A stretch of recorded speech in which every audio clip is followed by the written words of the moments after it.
Okay, let's move on to the final album then, and this is something completely different, and it is the Lightness of the Dread, the latest album from East Kilbride's Michael Timmons. I think that's his second album, It is, yeah. following the debut released Bone Coloured, which was released in 2018. Were you aware of Michael Timmons before? No, I wasn't.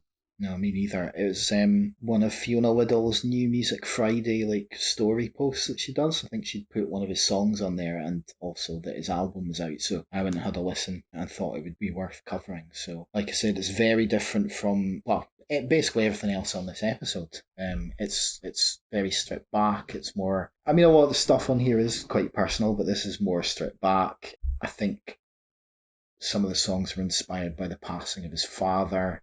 Yeah. It's full of these lush instrumentals, sort of ethereal sounds, and the vocals are delicate and tender. And he's got a sort of light Scottish twang that comes through in the singing voice. What's your general feelings about this?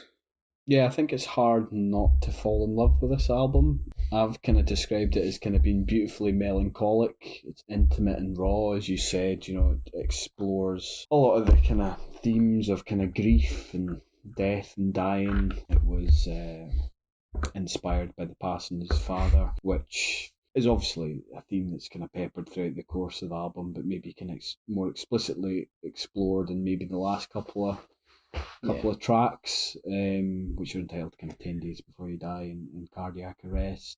It reminded me quite a lot of Tongue's album, The Dead Club, in many ways, but I don't know if that's just because I almost was kind of primed to think along those yeah. ways. You know what I mean?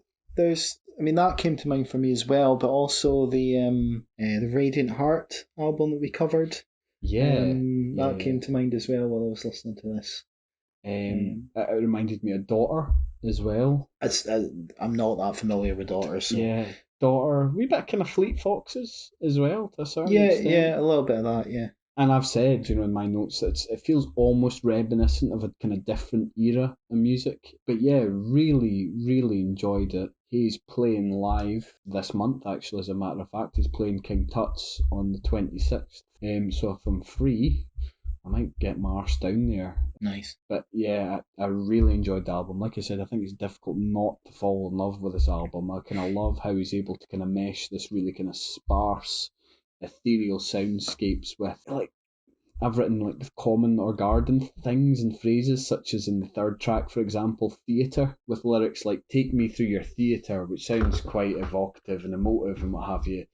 And then the next line, or the next few lines after that, he's saying like, "Have you checked the electric heater?" And that feeling, the feel of that song in particular, I think although it references kind of living in a tall story, for me just kind of conjures up some of the images of living in some of the old cold tenement flats that I've lived in over the years in the kind of midst of a kind of cold, dark, wintry night. But yeah, the album is really evocative, really moving. I think it's great.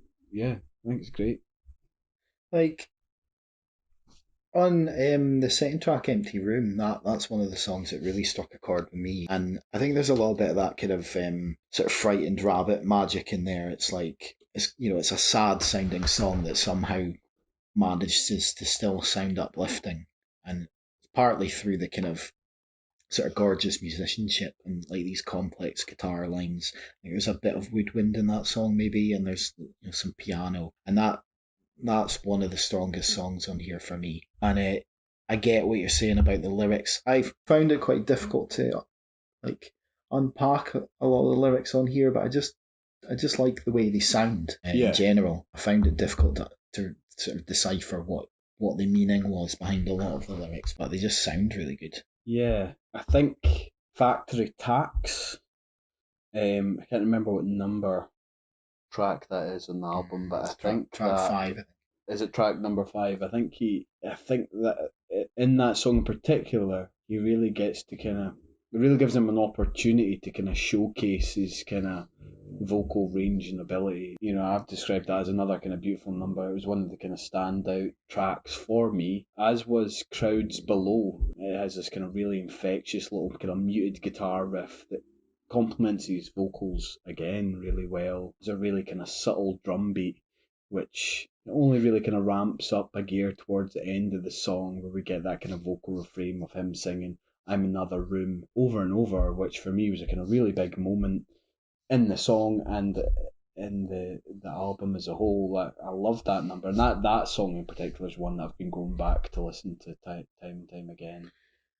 I like there's quite a sort of catchy, jaunty kind of hook in that song. It's repeated a few times that I really like. The main songs for me on here are as I said, Empty Room, Catching Light.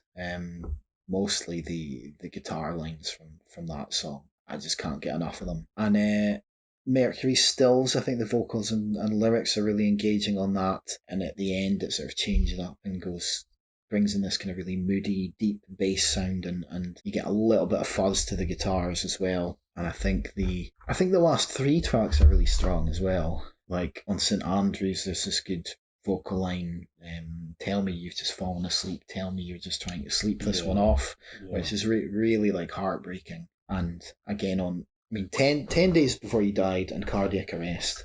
Like I think the first time I heard 10 days before he died, like I found that almost as affecting as some of the stuff on Ghost Team. I certainly with regards to the kind of lyrics, Yeah. well, I suppose it's everything, isn't it? But I think it really kind of captures like the thoughts and feelings that go through your head when you're confronted with a member of your family or a loved one kind of passing away. Yeah. You know, it really kind of encapsulates the type of things that we experience and kind of goes through our head. I think one of the lyrics is, were you proud of me or are you proud of me?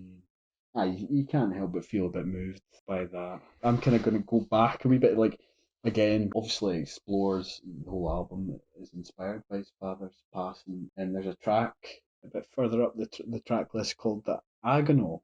Hmm. Like that sounded almost prophetic. You know what I mean? It starts off like I thought it was like it sounded like an old epic Irish kind of Scottish ballad at first, but there is a kind of change in that song as well. And I didn't know what kind of agonal meant. I'm probably not even pronouncing it properly, but it refers to the agonal breathing, which is kind of distinct abnormal breathing pattern categorized with gasping for air. All right. Okay. Um, it's basically the kind of death rattle, death throes, which once I think you're aware of that, kind of makes the lyrics of the song again that bit more poignant and affecting. Yeah, I think one of the lyrics is you never said it would last. It almost kind of puts you in mind of someone struggling watching somebody passing away, desperately looking for, you know, maybe some reassurance from a professional, like a nurse or a doctor or whatever. It's pretty emotive stuff, man. It's pretty moving stuff. Yeah. I mean, after hearing 10 days before you died and then hearing cardiac arrest as the last song, Mm. like I don't know if it was just like that song in particular or whether it was just kind of the whole culmination of the entire album and all the feelings and everything kind of expressed that I was almost overwhelmed with that song cardiac arrest, and that very rarely happens to me. Nothing And but a swinging brick in there, Sneds. Art made of stone. yeah, But this cracked it. This cracked it. but it very rarely happens, and it was those last two tracks that really kind of hit me in the feels, for want of a better expression. I think well, I mean, I certainly think it's worth saying, because I've made a point of it in my notes, like it's dealing with major issues. I mean, we've described it as moving, emotive, evocative, and what have you. But I think it's kind of worth saying that it's not gushy. You know what I mean? The No, album's not gushy by any stretch of the imagination. It's not gratuitously over sentimental or self indulgent at all.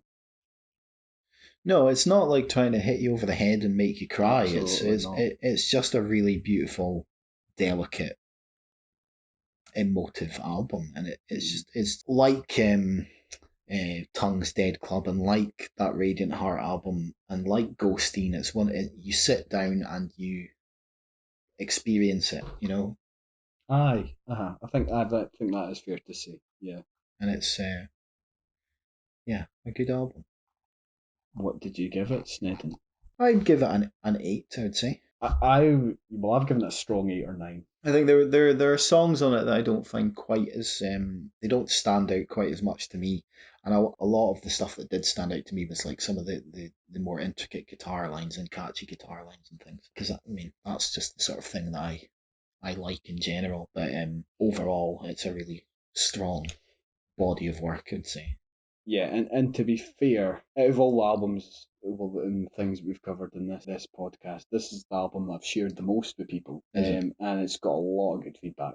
A lot of good feedback from folk. It's despite the subject matter, it's an easier listen than Honing Barna. Haunting Barna. Like it sort of scalps you in the face. it's, it's a Drop kicks you in the face yeah, it's a smack to the jowls. It's from a and this kind of Viking Jarl. yeah, and this kind of washes over you a bit more, doesn't it? It sort of Yeah, envelops you.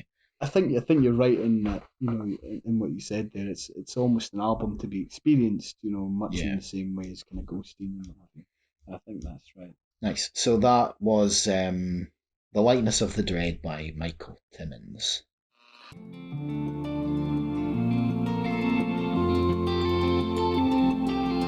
Take me through your theater. Lens catching light. The flicker moves from left to right. On the mattress then. In the wooden slots. When I return, tell me you've just fallen asleep. Tell me you're just trying to sleep this one off. Oh, you raise it all. Then they all burst in with a blue tint to their skin.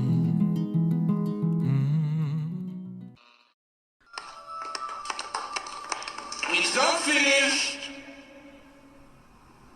It's finished.